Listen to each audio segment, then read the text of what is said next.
হয়, নমস্কাৰ। আজি এই প্ৰেছ মিট দিয়াৰ বিশেষ উদ্দেশ্য এটা আছে। আমাৰ নগাঁৱত এটা বিতৰ্কিত অনুষ্ঠান 2020 চনৰ পৰাই আমি এই অনুষ্ঠানটোৰ বিৰুদ্ধে কেইবাটাও গোচৰ পঞ্জীয়ন কৰিছিলোঁ আৰু আমাৰ নিজৰ জীৱনৰ প্ৰতি ভাবুকি আছিল আৰু এইখিনি কৰাৰ উদ্দেশ্য এটাই আছিল, এই অনুষ্ঠানটো আমি গোটেইখিনি চালি জাৰি চালোঁ। এইটো গোটেইটো এটা মানে ভুৱা নথি পত্ৰ মানে প্ৰস্তুত কৰাৰ এটা কেন্দ্ৰ হিচাপে, ইয়াত শিক্ষা নহয়, এইটো টোটেলি এটা ব্যৱসায় চিষ্টেম। তেতিয়া আমাক বহুতে বেয়াও পাইছিল, কিন্তু পৰৱৰ্তী ক্ৰমত যেতিয়া গম পালে যে তেওঁলোকে মাইনৰিটিৰ নামতো মাইনৰিটি স্কলাৰশ্বিপৰ নামতো 63 কোটি টকা মানে আত্মসাৎ কৰিছে আৰু বহুতো ভুৱা ছাত্ৰ ছাত্ৰীৰ নাম, যিবিলাকৰ কোনো অস্তিত্ববিহীন ষ্টুডেণ্ট দেখাই পেলাই পইচাখিনি ভুৱা বেংক একাউণ্ট খুলি পেলাই লৈছে, তো ইত্যাদি ইত্যাদি আমাৰ অভিযোগ আছিল আৰু সেই সন্দৰ্ভত গোচৰবিলাক বৰ্তমান ন্যায়ালয়ৰ বিচাৰাধীন হৈ আছে। গতিকে সেই সন্দৰ্ভত মই বিশেষ একো নকওঁ, কিন্তু যোৱাকালি আৰু তিনিটামান গোচৰ, এটা প্ৰথম স্কলাৰশ্বিপত, ভুৱা ডিগ্ৰীৰ এটা, আৰু তেওঁলোকৰ যিটো হায়াৰ ছেকেণ্ডেৰী আছে তাৰ ওপৰত এটা গোচৰ, এনেকৈ তিনিটামান গোচৰ বৰ্তমান ন্যায়ালয়ৰ বিচাৰাধীন। আচ্ছা, এতিয়া যোৱাকালিৰ পৰা নতুন বিতৰ্ক। এইটো যোৱাকালিৰ পৰা নহয়, একচুৱেলি যোৱাবাৰ মই এজন ষ্টুডেণ্ট পঠাইছিলো, তাক প্ৰথমতে ক'লে যে তেওঁলোকৰ কলেজলৈ গ'ল, ক'লে কলেজৰ ফিজ আপোনাৰ 2 লাখ টকা দিব লাগিব।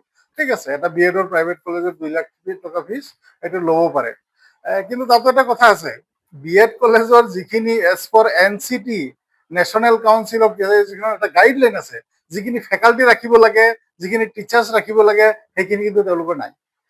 তেওঁলোকৰ চিষ্টেমত গৈ চাব, সেই উৰিষ্যাৰ কৰ কিছুমান মানুহৰ নাম তেওঁলোকৰ মানে ফেকাল্টি হিচাপে দেখাইছে, যিবিলাকে ইয়াত কোনোদিনে চাগে ষ্টুডেণ্টেও দেখা নাই, ৰাইজেও দেখা নাই। তো সেইখিনিও আমি জানো। তাৰ ওপৰত এটা RTI কৰিছিলো, এই RTI ৰিপ্লাই দিওঁতে ক'লে যে আমাৰ লগত কেছ চলি আছে, সেইকাৰণে তেওঁ RTI তথ্য দিব নোৱাৰে। কিন্তু আচল কথা, তেওঁলোকে গোটেইটো ভেকু পাওনা। বি এড কলেজৰ নামত তেওঁলোকে বনদামী আৰু মানে সৰ্বসাধাৰণ ৰাইজৰ পৰা ধন আত্মসাৎ কৰাৰ বাবে অন্য একো নহয়। গতিকে ইতিমধ্যে বহুতো ছাত্ৰ ছাত্ৰীয়ে অভিযোগ কৰিছে, আৰু যিটো আমাৰ পূৰ্বৰ অভিযোগ আছিল যে এই বি এড কলেজখনো এটা অস্তিত্বহীন, আৰু গুৱাহাটী ইউনিভাৰ্চিটিটো এই বিষয়ে আমি অভিযোগ দিলোঁ। গুৱাহাটী ইউনিভাৰ্চিটি কি কৰিলে, না আজিলৈকে এটা ইনস্পেকশ্যন কৰিলে, না কলেজখনৰ কিবা মানে অগ্ৰগতি দেখা পালো, কোনো ধৰণৰ পদক্ষেপ লোৱা নাই।